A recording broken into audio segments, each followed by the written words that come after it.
Bom dia. Vocês estão meio desanimados, hein? Bom dia. Aí sim, né? Aí dá pra... Pessoal, Deus é louco, né? Eu tô pra achar alguém mais louco do que Deus, mano. Acho que não tem. Pensa num cara maluco. Eu vim com meu amigo, a gente veio conversando e a gente conversando, a nossa conversa... Ela ocorreu aqui em todo momento, desde lá no começo, no hall, na entrada, na ceia, as músicas e a finalização. Então eu acho engraçado porque isso vai só testificando, né, o que a gente tem que falar. Na verdade, eita, derrubei tudo aqui, ó. Na verdade é o seguinte, a gente só apenas é um canal, né? A gente só transmite o que Deus vem falando. Deus fala o tempo todo. Deus fala direto. O problema é que algumas vezes a gente acha que Deus ele fala com uma voz de trovão. E também fala, não quero definir como Deus fala. Mas na grande maioria das vezes ele fala no que é natural para nós. Tem uma história na Bíblia que diz que tinha um jovem chamado Samuel. E ele estava deitado e Deus falava assim, Samuel. Ele levantava, corria lá para Eli, que era o seu sacerdote, que era o seu pastor, que era o seu mentor, que era o seu pai. E ele chegava lá e falava assim, me chamou? E ele falou, não. E ele voltava lá para dormir de novo. E ele estava deitado e via, Samuel. E ele voltava lá, você me chamou? Ele falou, não. Isso aconteceu por 3 vezes, e aí ele entendeu, ele falou, escute, quando você ouvir essa voz de novo, diga assim, fala a Deus que o seu servo escuta. Olha que interessante, Deus não se manifestou a Samuel com uma voz de trovão, não, ele não se manifestou, porque se ele manifestasse com uma voz de trovão, ei Samuel, ele já sabe, essa voz não é de Eli. A voz de Eli eu conheço. Isso aí é Deus. Ô Deus, diga. Não, ele se manifestou com a voz que ele conhecia, que era de Eli. Tanto que ele ia lá e falava, pô, esse cara está falando comigo, mas não sou eu. E o que eu entendo com isso? Que Deus fala no comum, no natural. Deus fala muito comigo em filme, em outdoors, propagandas, em situações. Então Deus fala, ele fala no seu coração. Deus fala também através de circunstância. Deus fala na cabeça, Deus fala do jeito que ele quiser. Ele é Deus, ele faz o que ele quiser. Mas a gente precisa entender um pouco mais de como ele fala. E algumas vezes ele está gritando, e a gente está esperando algo sobrenatural. E é interessante que o sobrenatural, na verdade, é mais natural do que a gente imagina. Porque nós somos sobrenaturais. Pensa, a gente nasceu dentro de outra gente. Isso não é normal. Existe milhões de sinapses acontecendo agora, nesse momento, células morrendo, células nascendo em você. Se isso é natural, eu não sei o que é sobrenatural. O problema é que a gente, por ser simples, por ser fácil, a gente quer complicar alguma coisa. E eu tenho por algum tempo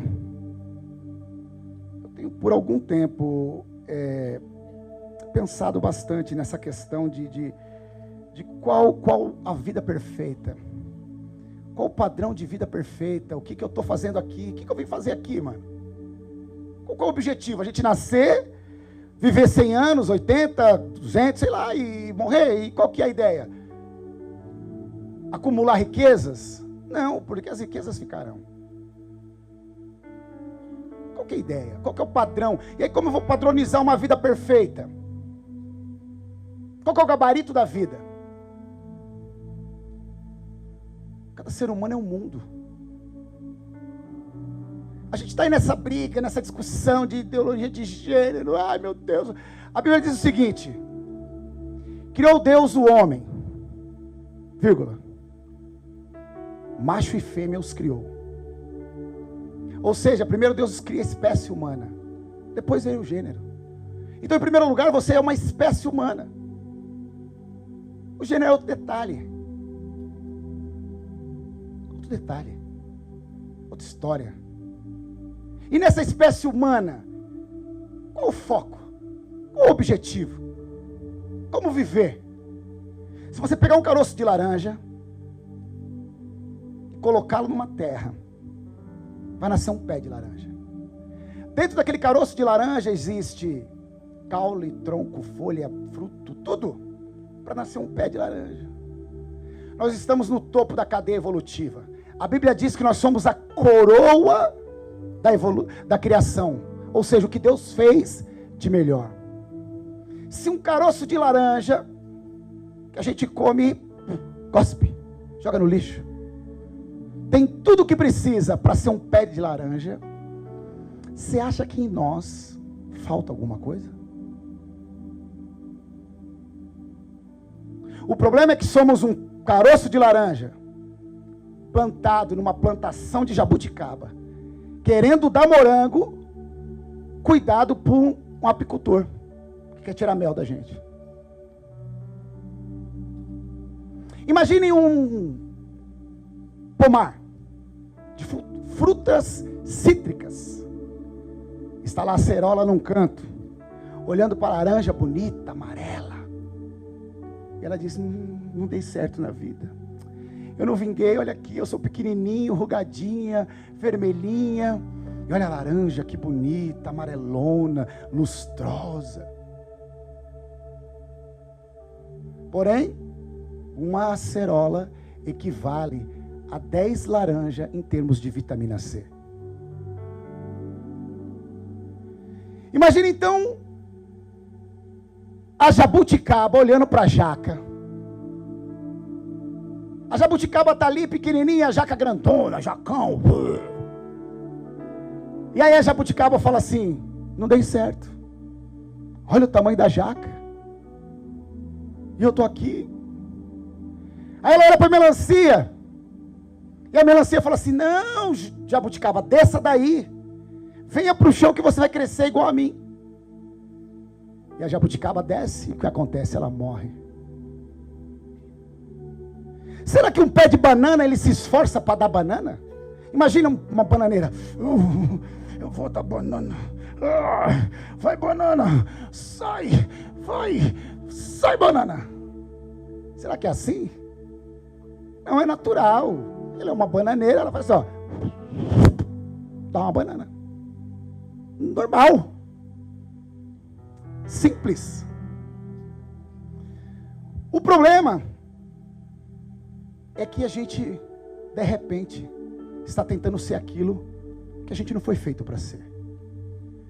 Todo mundo tem um talento. Todo mundo, todos têm um talento. A Alessandra não tem nenhum talento, então o seu talento é não ter talento. Pronto, você já tem um talento. E talento pode ser traduzido também por valor. Valor não quer dizer preço. Preço não tem nada a ver com valor. Porque quando você consegue colocar preço é porque não tem mais valor.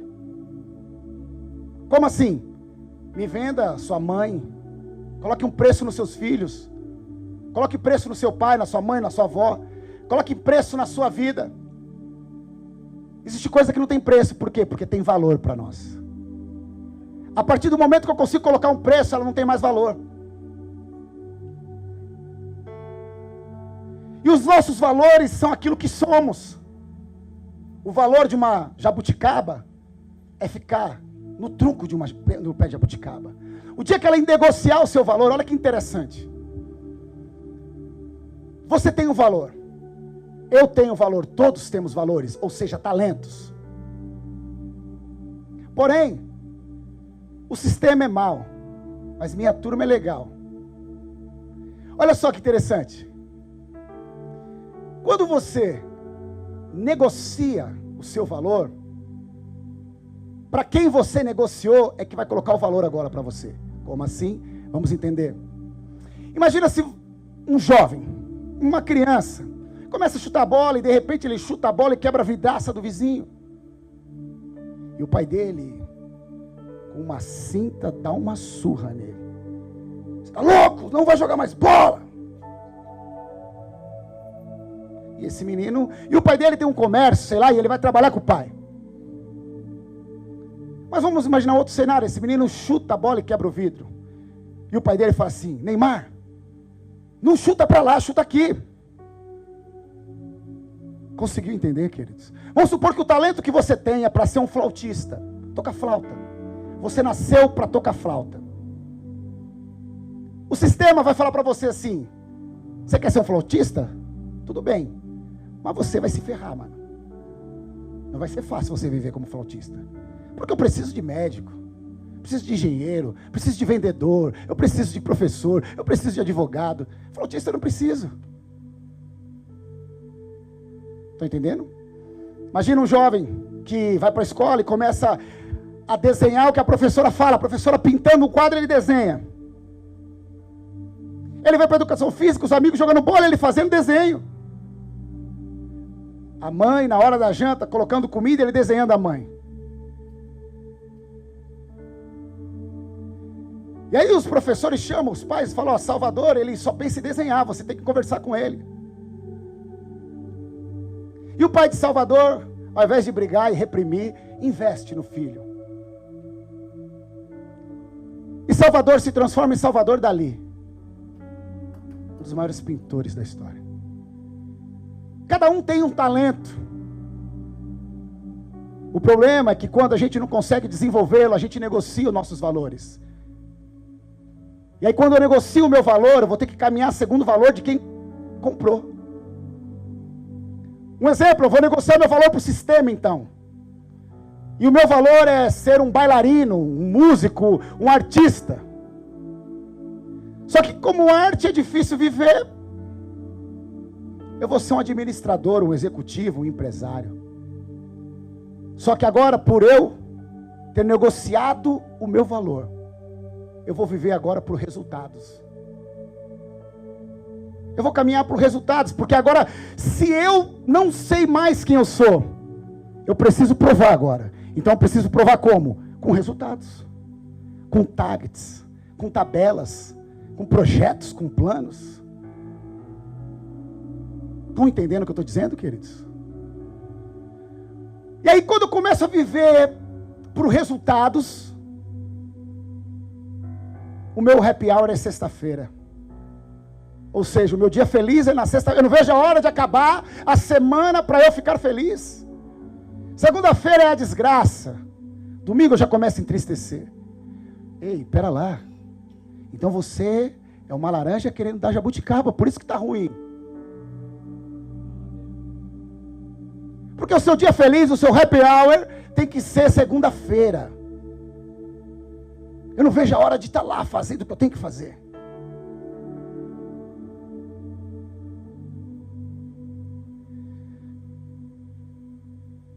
É interessante que isso não é de hoje. Eu estava vindo conversando com meu amigo e falei assim: a pior coisa que tem é você ter recursos financeiros, você ter dinheiro e não entender o seu propósito.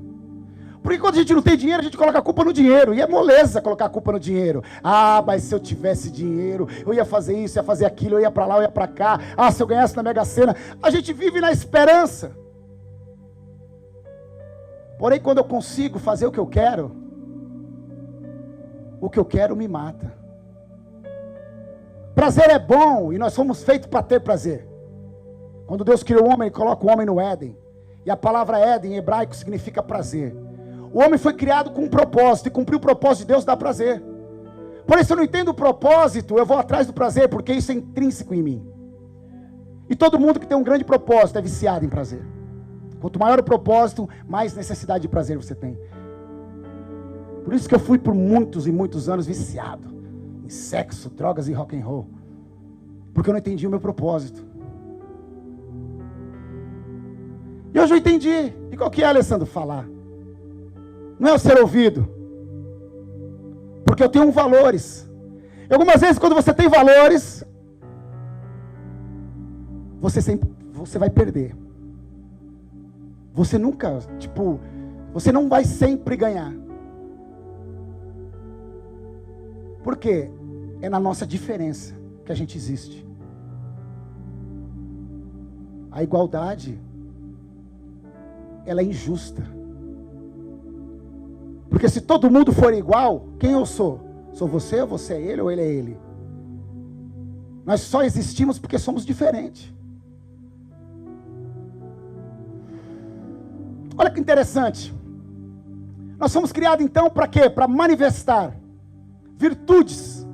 A palavra talento também pode ser valor e virtudes. São a mesma coisa. Virtudes que já foram depositadas dentro de nós. Então quando eu manifesto as minhas virtudes, eu manifesto porque eu só isso que sei fazer. Ou seja, uma laranja dá laranja porque ela não sabe dar beterraba.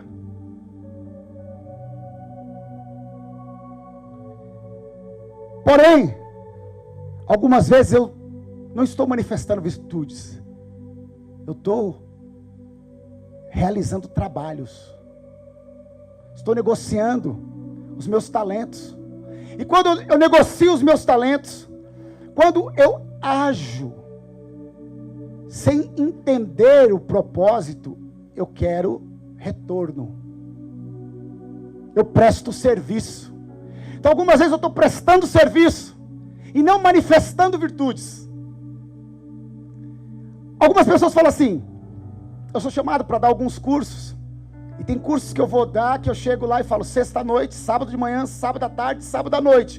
Aí vou jantar, vou para casa do pessoal e falo até 3, 4 horas da manhã. E no outro dia eu falo de manhã. E eles falam: Alessandro, isso não te cansa? Eu falo: não. Porque isso é virtude que existe em mim. Então isso não me cansa, pelo contrário, isso me impulsiona. Se vocês não me pararem, eu falo o dia inteiro. Porque não me cansa falar. Não me cansa. Então eu não cobro. Alessandro, você falou e ninguém ouviu. Eu não estou falando para ninguém ouvir. Eu não fui chamado para ser ouvido. Eu fui chamado para falar. Existem duas maneiras de você não receber uma mensagem. A primeira, se ela for mentira, você não precisa receber. A mensagem é mentira, você não recebe. E a segunda, puxa, a mensagem é verdade. Se ela for verdade e eu não quiser recebê-la, o que eu faço? Eu ataco o mensageiro. Porque já que eu não posso invalidar o que ele está falando, porque é verdade, então eu vou invalidar a vida dele. Ah, mas quem é ele para falar assim? Quem é esse cara para falar isso? Escute, quando a gente faz isso, consciente ou inconsciente, quem perde somos nós. Porque se um mentiroso estiver falando a verdade é verdade, na boca de um mentiroso ou de quem quer que seja. Não é porque ele é um mentiroso que o que ele está falando é mentira. Se for verdade, é verdade. E se você mudar, quem ganha com isso é você. Mas quando eu falo, não, quem é ele para falar? Eu já automaticamente me bloqueio em mudar. E normalmente a gente faz isso quando tira a gente da zona de conforto. Quando cutuca. Quando é verdade. E aí é verdade, eu não posso desmentir, então eu falo o quê? Ataco o mensageiro. Então preste atenção, queridos. E como eu vou descobrir os meus talentos? Na comunhão, na comunidade, no relacionamento. Quando você está caminhando com pessoas, e aí é o seguinte, alguém fala assim, você viu fulano? Pensa num cara paciente. Flui naturalmente a paciência naquele cara. Fala, meu Deus do céu, aquele cara é paciente. É a virtude dele que está sendo manifesta. Você viu o ciclano? Nossa, como ele ajuda, como ele é prestativo. Por quê? Porque é natural isso. Estão entendendo o que eu estou dizendo? Então, eu falar não me cansa, pelo contrário, me motiva. Se eu estiver cansado, quer que eu fique feliz? Me dê um microfone. Nossa, estou cansado, exausto. Ah, Alessandro, você vai falar, opa, já era. eu tenho a mesma sensação de ter cheirado uma farinha boa. Aquela boa, amarelinha, sabe? Tomara que não. Quando eu pego o microfone na mão. Porque me dá prazer. Acho que escandalizei vocês, né? Eu fui por muito tempo, mas muitos anos viciado nisso. Ou seja, viciado no prazer que ela me proporcionava. Mas hoje, quando eu pego o microfone na mão, eu tenho a mesma... O meu organismo reage da mesma maneira. Minha boca seca, adormece. Minha mão soa. Porque eu estou fazendo exatamente o que eu fui feito para fazer. Falar. E aí quando eu então presto serviço, ao invés de manifestar as minhas virtudes, eu fico bravo. As nossas maiores frustrações e revoltas não são porque maltrataram a gente, porque fomos traídos e decepcionados. Não. Foi porque não reconheceram o que a gente fez. Porque a gente estava prestando um serviço. E por prestar serviço, a gente quer recompensa, a gente quer salário, a gente quer dinheiro. Eu tenho alguns amigos que são ministros. E algumas vezes, alguns reclamavam que foi a lugar A, lugar B, e as pessoas não os abençoaram.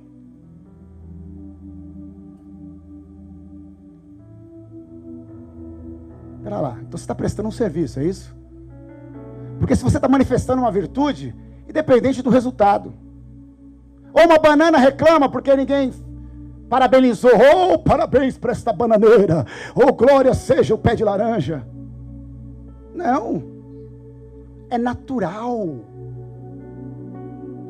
O problema é que a gente, como cristãos, nos achamos melhor que os outros. Como assim? Damos carteirada celestial. Em nome de Jesus ainda, a gente ferra com a vida do irmão. Vamos supor aqui um exemplo. Você vai procurar vaga num colégio e tem 4 vagas. E você vê 5 pessoas na fila. Você já declara do alto: em nome de Jesus, essa vaga é minha. Eu declaro, eu profetizo. Ei. Vamos agora para uma casa. Filhos adultos e filhos crianças, imaturos. Quem vai sempre ficar com prejuízo em uma casa onde tem crianças e adultos? Os adultos. Ou o adulto vai brigar com uma criança. Vai discutir, seu bobo, seu feio, babão, cocô. Não. Você vai comer, chega lá, então só tem bife para as crianças. Você vai deixar as crianças com fome e vai comer o bife? Não. Você divide para as crianças. Porque você é adulto. Você é maduro. Você não vai discutir com criança. Então, se você tem consciência que você é, não, eu sou filho de Deus, eu sou rei, sacerdote, eu sou escolhido. Então é o seguinte, já que eu sou, deixa eles. Essa vaga deixa para eles. Porque Deus tem o melhor. Se não for aqui, vai ser em outro lugar. De repente Deus está precisando de mim em outro lugar.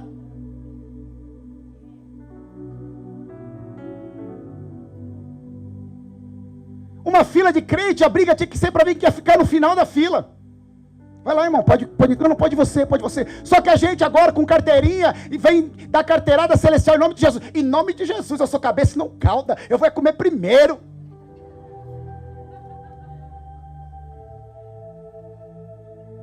Deus me levantou é para reinar. É para comer do bom e do melhor. Só quer comer do bom e do melhor quem não sabe o que é. Quem é. Porque se você sabe quem você é, independente se você come coisa ruim ou boa, você sabe quem você é. Como assim? Vamos pôr um exemplo. Vamos supor que vamos fazer um evento, um retiro, um passeio. E junto conosco, alguns moradores de rua vêm. E você chega num quarto, e existe 3 camas. Você chegou cedo, porque você é uma pessoa que entendeu que nasceu para reinar, para servir. Então, quando você chega cedo, você está dizendo o seguinte: você é importante para mim. Porque quando a gente chega atrasado, por propósito, não por algumas... Porque São Paulo é impossível quase não se atrasar se não tiver uma logística muito boa. Mas agora quando você faz de propósito, levanta e não está nem aí, você está dizendo o seguinte: eu sou mais importante que você, então você pode me esperar. E aí você chegou cedo. Ou na verdade eu sou mais importante que todo mundo, porque todo mundo tem que esperar eu chegar para começar.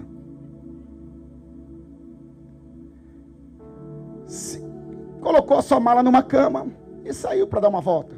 E quando você volta para o quarto, tem 3 mendigos brigando no soco para deitar em uma cama, porque eles há anos dormem no chão, ou talvez nunca dormiram em uma cama como aquela. O que você faria? Pegaria uma pipoca, uma Coca-Cola, sentava no canto e deixava eles quebrar o pau para ver quem ia ficar na cama? Ou tiraria a sua bolsa e fala: cara, deita aí, eu deito no chão. Põe um colchãozinho e deitava no chão.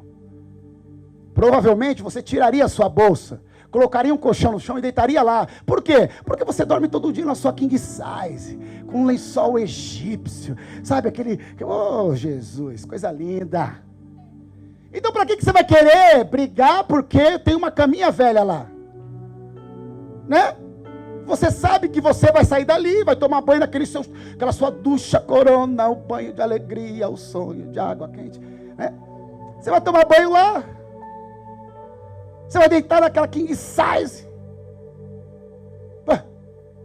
Deixa eles lá. Porque você sabe quem você é.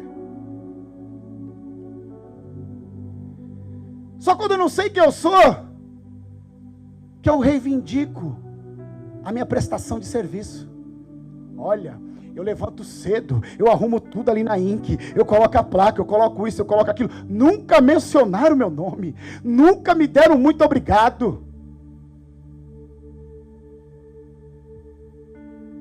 Você está prestando serviço ou está manifestando virtudes? Porque quando você manifesta virtude é natural. Eu lembro que algumas pessoas faz alguns comentários para mim, para minha esposa, que eu acho bem interessante. E alguns comentários, algumas vezes até meio bravos. Não, vocês estão fazendo porque essas pessoas estão abusando de vocês. E a gente dá risada, porque é natural o que está acontecendo. Alessandro, aquele cara ali está te enganando. Qual o problema? Não é só porque ele é um pilantra que eu vou me tornar um pilantra. Não é porque uma pessoa me trata mal que eu vou tratá-la mal. Por quê? Porque o problema não é o que fazem com você, mas o problema é como você reage com o que fizeram com você. Se você sabe quem você é, você vai continuar sendo quem você é. Agora, se você tem dúvida, você vai reagir. Você vai querer mostrar, vai querer provar.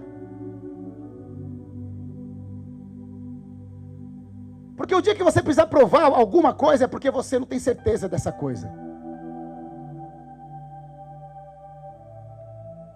Ah, Alessandro, estão falando mal de você. É porque não me conhece. Porque se conhecesse, ia falar mais ainda. O quê? Vocês pensam que eu sou coisa boa? A Tabata que o diga.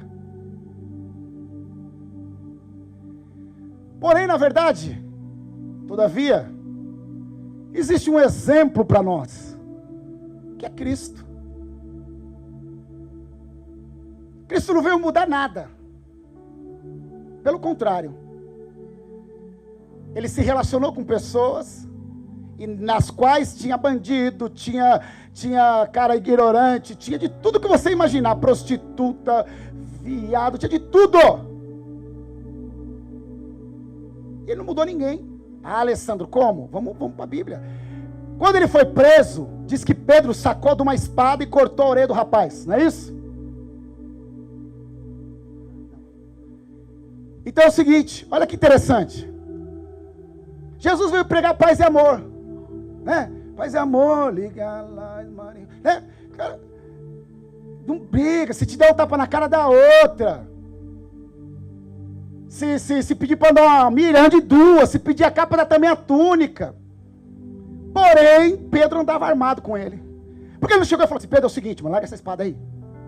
Se quiser caminhar comigo, tem que deixar essa arma. Você tá louco, cara? Pô, eu tô pregando aqui paz e amor, você fica andando com arma aqui, vai queimar meu filme, mano. Eu tô aqui pregando uma mansidão e pá, você vem andando de espada? Não.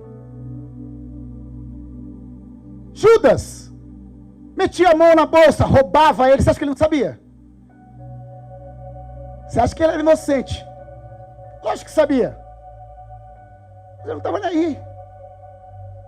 Porque ele veio aqui cumprir a justiça. E o que é a justiça? Justiça é eu ser um pé de laranja dando laranja. Justiça é eu desenvolver os meus talentos. A primeira vez que a palavra talento é usada no grego foi para dar nome às duas bandejas da balança. E a ideia então era colocar os talentos, era colocar produtos, era colocar algo sobre os pratos. E o objetivo não era o médio. Não era crer no médio. Não era no médio crer. Não era tornar medíocre as duas partes. Ou seja, deixar iguais. Não, porque se você colocar 1 quilo de ouro aqui e 1 quilo de chumbo aqui, o ouro não vai ser igual ao chumbo. Cada um tem o seu valor. Cada um tem o seu talento. A ideia da justiça, então, é trazer uma harmonia no que é diferente. Então, Judas, você rouba, você é um ladrão, mas eu não roubo. Mas eu me relaciono com você. Pedro, você é um ignorante, você anda com a espada, você anda armado. Eu sou pacificador. Mas eu me relaciono com você. Porque é na relação que eu vou desenvolver o meu talento. E de repente o meu talento é ter paciência com o cara que está me roubando. E algumas vezes eu estou orando para que Deus tire a possibilidade que eu tenho de expressar as minhas virtudes. Como assim? Deus, meu marido, esse traia sem vergonha, salva ele, muda ele. Ei, preste atenção. Quem que é a pessoa que podia mudar todo mundo assim, ó? Deus. É uma coisa doida esse negócio aí. Porque é o seguinte, parece que aquele que quer que mude, que quer que as coisas se resolvam, não tem poder para fazer. E parece que aquele que tem poder para fazer, que é Deus, não quer que mude. Aí a gente fica tentando arrumar um jeitinho para ver como que eu faço para esse cara mudar. Parece que Deus está lá em cima só vendo. Vai, você tem que fazer. Não, você não merece ainda. Daqui a pouco eu te dou. Vai. E você fica, o que eu tenho que fazer? Acho que eu tenho que fazer um louvorzinho meio melado. Quero te conhecer. Ah, não, acho que eu tenho que fazer o quê? Uma oração. Oh, aleluia, Jesus. Hein? Acho que eu tenho que fazer um jejum. Acho que eu tenho que ir de joelho até não sei aonde. Eu tenho que carregar uma cruz. Eu tenho que fazer alguma coisa para ver se ele me dá.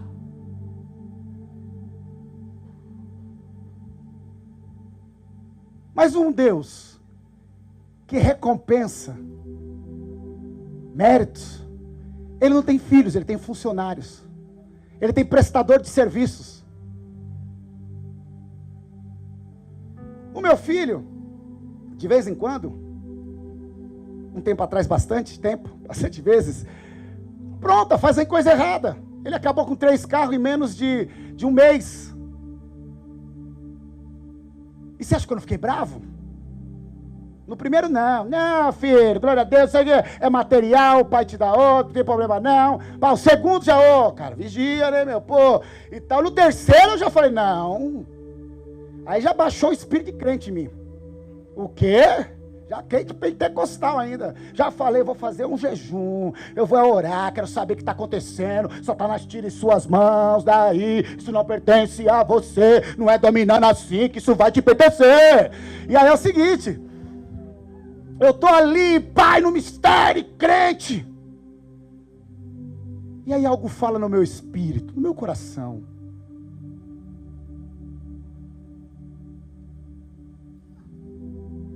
E aí, eu começo a ver todas as vezes que meu filho bateu o carro. E todas as vezes que ele bateu o carro, sabe como foi? Fazendo o que eu faço. Mexendo no celular, dirigindo. O que eu fazia? Vamos lá. Mexendo no celular, dirigindo. Tudo. E aí é o seguinte, por quê? Porque as nossas atitudes falam mais do que as nossas palavras.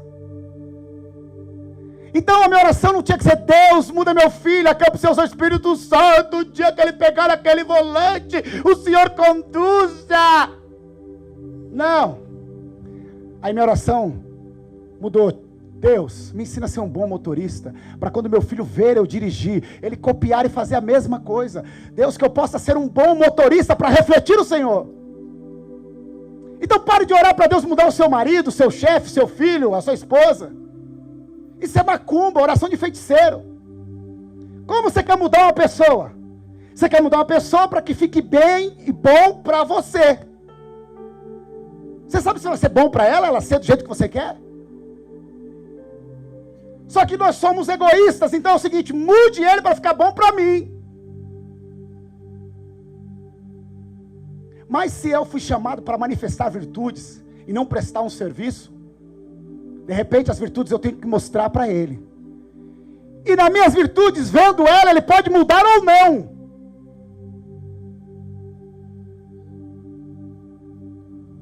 Porque a gente não foi chamado para mudar ninguém. A gente foi chamado para amar e não ser amado. Porque se eu amo só aquele que me ama, isso não é amor, é troca.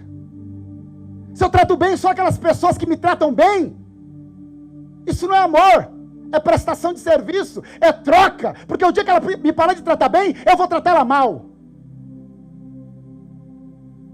Então eu não estou manifestando uma virtude, eu estou prestando um serviço.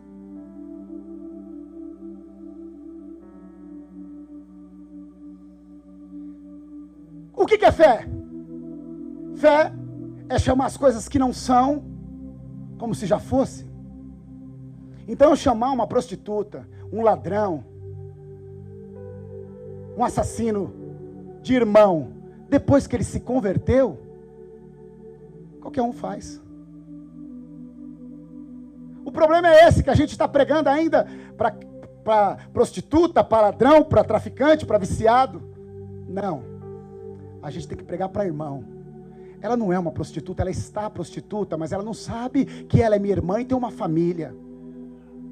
Isso é fé. Fé é chamar ela de irmão, ele de irmão, ainda quando ele faz coisa errada. Porque foi isso que Deus fez comigo. A Bíblia diz que Ele me amou, ainda quando eu estava morto nos meus delitos e pecados. E por isso eu amo Ele, porque Ele me amou primeiro. Sem eu fazer nada de certo. Vagabundo do jeito que eu sou. Ele me amou. Porque nós somos chamados para manifestar virtudes e não prestar serviço. Enquanto eu ficar prestando serviço, eu vou ficar dodói, eu vou ficar chateado, eu vou ficar com raiva, eu vou ficar magoado, eu vou ser ferido. Ninguém pode te magoar. Ninguém pode te ferir. Porque ninguém tem controle do seu sentimento. Você que delega a ele os controles. Se alguém te xinga, te defama, você recebe a informação. E cabe você fazer o quê? Aceitá-lo ou não. Então você se magoa. Você se fere. Ninguém controla os seus sentimentos. Então quando você se magoa, se fere, se machuca, o problema não está na pessoa, está em você. Que ainda não entendeu quais são as suas virtudes. E aí aquilo que é para você manifestar uma virtude, está sendo uma prova. Ah, rapaz, eu estou numa prova com o meu chefe lá no trabalho. Pensa num cara endemoniado. Mas em nome de Jesus eu estou orando para Deus tirar. Deus vai arrancar. Ei. A frase, e eu quero encerrar, a frase mais antibíblica, anticristianismo, antideus que existe é essa aqui, ó. Ei, não olhe para o homem, não. Olhe para Jesus, porque o homem é falho. Jesus nunca falha. Análise crítica desse negócio aqui. Como Jesus nunca falha? Na verdade, ele só falhou. Até hoje os judeus estão esperando vir o Messias. Porque ele chegou aqui, já nasceu de uma fornicação, um sexo antes do casamento, de um outro pai. Já começou o negócio tudo errado. Quando vai nascer, mas não tem lugar para parteiro, não tem para no manjedouro e tal. Começa o ministério mentiroso, sem vergonha, bandido. Os caras matam o cara.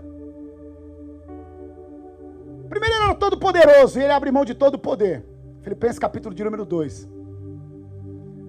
Então assim, se for analisar, resultado não foi muito bom não. Mas beleza. Mas ele manifestou as virtudes para qual ele foi chamado. Ele não diz assim, ó, eis que te dou poder.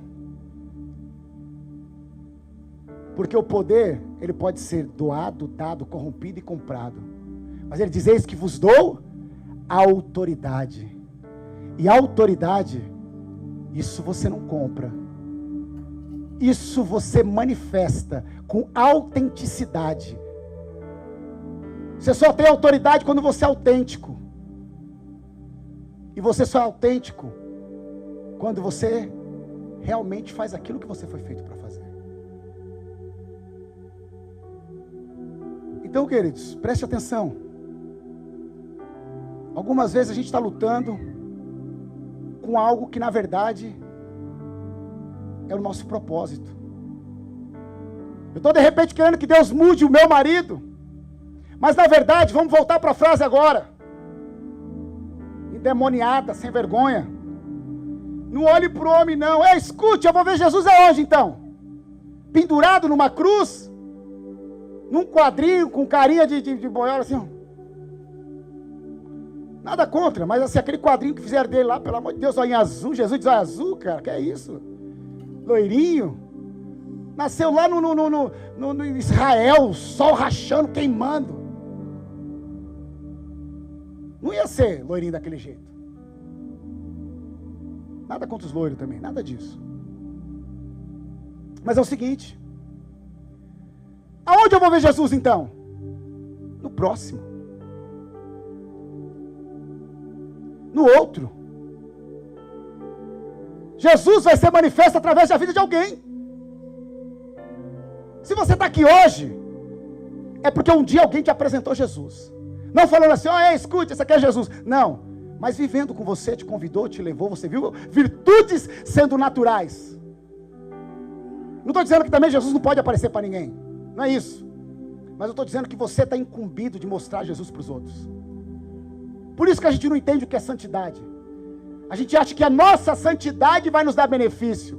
Não, porque um Deus que parabeniza mérito e condena deméritos, não é um Deus bom. Deus é bom porque Ele não está nem aí pelo que você faz. Não está nem aí. O problema, então para que eu tenho que ser santo? Não me dá nenhum benefício a minha santidade, Alessandro? Não, nenhum. Ah, sério? Você não tem o benefício que você tem é o que Cristo fez na cruz do Calvário. Porque a Bíblia diz que por um homem entrou o pecado e por ele saiu. E o que ele chamou, ele também vocacionou, o que vocacionou, ele santificou, o que santificou, ele glorificou.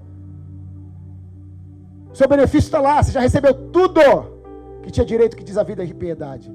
E qual que é o benefício então da minha santidade, Alessandro? Hebreus capítulo de número 12, ele começa dizendo assim, não se embarace com o pecado, você é cercado por uma nuvem de testemunhas, siga olhando para o autor e consumador da nossa fé, e aí ele diz assim, segui a paz com todos e a santificação, sem a qual ninguém verá Deus. Santidade não é para eu ver Deus, santidade é para Deus ser visto em mim, porque eu represento Ele aqui na terra. Então para que esse papo furado, não olhe para o homem, não, olhe para o homem sim, porque os exemplos que eu tenho na Bíblia é assim, ei, sede meus imitadores como eu sou de Cristo. O problema é que a gente quer ser super-homem, e ninguém é.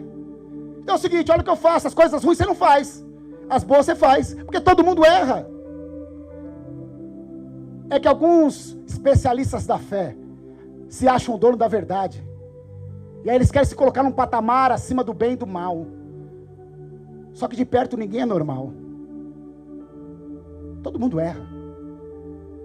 Porque o foco não está no erro, mas nas virtudes que você tem para ser abrochadas e manifestas. Se coloque de pé.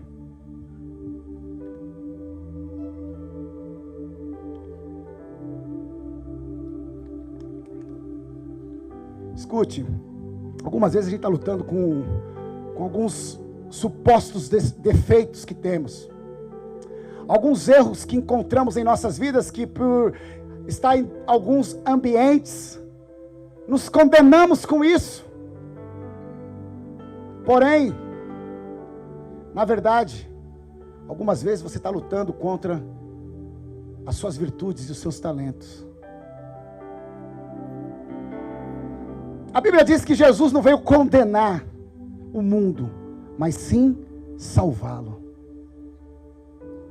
E a gente está nesse mistério aí. Para não falar que eu não li Bíblia, Alessandro falou e não leu Bíblia, eu vou fazer uma leitura antes de orar com vocês. Primeira carta de Pedro, capítulo de número 2, versículo de número 9. 1 Pedro 2, 9. Vocês, porém, são geração eleita, sacerdócio real, nação santa, povo exclusivo de Deus, para anunciar as grandezas daquele que os chamou das trevas para a sua maravilhosa luz. Antes vocês nem sequer eram povo, mas agora são povo de Deus. Não havia recebido misericórdia, mas agora a receberam. Andamos nisto em que, como estrangeiros e peregrinos no mundo, vocês se abstenham dos desejos carnais que guerreiam contra a alma. Vivam entre os pagãos de maneira exemplar, para que naquilo em que eles os acusam de praticarem o mal, observe as boas obras que vocês praticam e glorifiquem a Deus no dia da sua intervenção. Olha o que esse texto está dizendo. Está dizendo o seguinte: ei, preste atenção. Vieram com um papo furado. Eu vou resumir esse texto aqui, tá bom? Vou traduzir ele na linguagem mais fácil. Vieram com um papo furado para vocês aí, falando assim, ó: vocês são pecador. E por quê? Porque um tal de Adão pecou e você tem uma dívida aí, pecado original. Tá, o que a gente fez? O que fizemos para ser pecador? Nada. Recebemos uma informação e começamos a viver assim. E aí veio uma outra informação, tá, mas isso não era justo, Deus também não achava justo. Romanos 5,17, se pelo pecado de um a morte reinou, muito mais os que recebem a abundância da graça e a dádiva da justiça reinarão em vida através de um, que é Cristo Jesus. Então assim como em Adão todo mundo virou pecador, em Cristo agora todo mundo vira acertador. Acabou. Você estava perdido em Adão, você está salvo em Cristo. E aí ele está dizendo o seguinte: tá bom, agora você foi salvo para quê? Para manifestar as suas virtudes no mundo, não é dentro da igreja. Aí manifeste ela bem, porque você vai fazer cagada. Está falando ali no texto. Mas para quando você fizer cagada, os caras não ficam olhando só para a sua cagada. Ele vai falar assim: cara, mas o cara faz isso, mas ele também faz isso. Ele faz coisa boa. É isso que o texto está dizendo. Cara, é o seguinte: não se preocupe com seus erros não. Isso já está resolvido. Se preocupe com as suas virtudes. E aí é o seguinte: tá bom, você vai errar. Só que as pessoas vão falar assim: tá bom, ele errou, mas olha de coisas boas que ele fez. O problema é que a gente fica ali brigando com o erro, e esquece das virtudes que há em nós. Preste atenção. Você não é o que você faz. Se um cachorro miar, ele é cachorro? Não. Um papagaio imita um cachorro, ele é cachorro? Não. Em Cristo a Bíblia diz que eis aí o Cordeiro de Deus que tira o pecado do mundo. Você não é mais um pecador. Você é um justo que erra. Mas o seu erro não te faz. Você não é feito pelo aquilo que você faz. Então vamos parar de ficar nos martirizando com os erros e vamos começar a focar nos nossos acertos, nas nossas virtudes. Tem pessoa que tem dificuldade em uma área e fica tentando lutar para resolver aquela área. Ei, escute. Tá bom assim, acho que de repente não melhora mais não. Mas agora foque no que você é bom. Seja especialista no que você é bom. Meu Deus do céu, eu tenho tanta coisa para melhorar na minha vida. Eu tenho tanta coisa para resolver. Só que é o seguinte, eu tenho uma que eu sou bom e cada vez ficando melhor. Porque eu tenho investido bastante tempo nela. Ao ponto de as virtudes serem maior do que os espinhos. Vamos lá então, para a gente finalizar.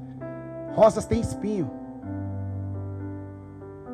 porém a virtude dela, o perfume dela, a beleza dela é maior do que os espinhos.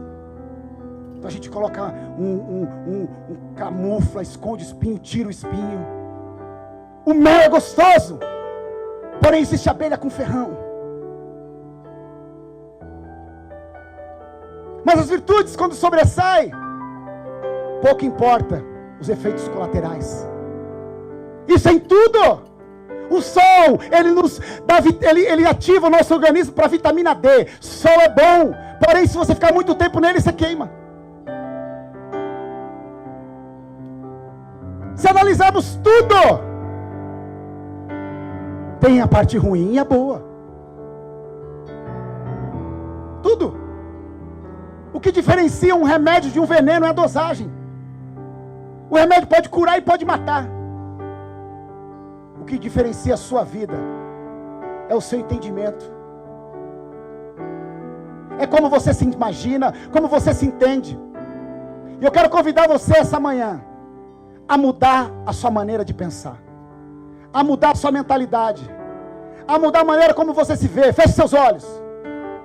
Eu quero convidar você a parar de olhar só para os seus erros, só para os seus fracassos, só para as suas misérias, só para as suas derrotas, e comece a olhar para as coisas boas que você já fez, para as pessoas que você já ajudou, para as coisas boas que te levaram a fazer e que ninguém nem sabe, ninguém nem imagina. Você não é um derrotado, você não é uma derrotada, você não é um perdido, você não é uma perdida, você não é um drogado, você não é uma viciada, você não é uma prostituta, você não é um ladrão, você não é o que você faz, você é a imagem e semelhança de Deus, você é filho de Deus, e Ele depositou virtudes em você. Pare de prestar serviço e comece a manifestar as virtudes que foi depositada. Comece a exaltar o que há de bom em você. Ah, mas o grupo que eu frequento, o lugar onde estou, eles não estão nem aí para mim. Fique tranquilo, vai aparecer outros que estarão. Não se venda, não negocie os seus valores. Se é esse grupo de pessoas que você anda, se é esse lugar que você está frequentando, eles não valorizam você, saia!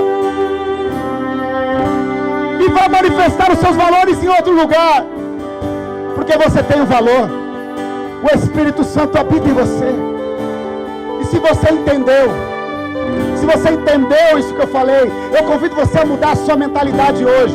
Essa manhã eu convido você a mudar a sua maneira de pensar, a ter uma metanoia. Metanoia no grego, em português quer dizer um arrependimento.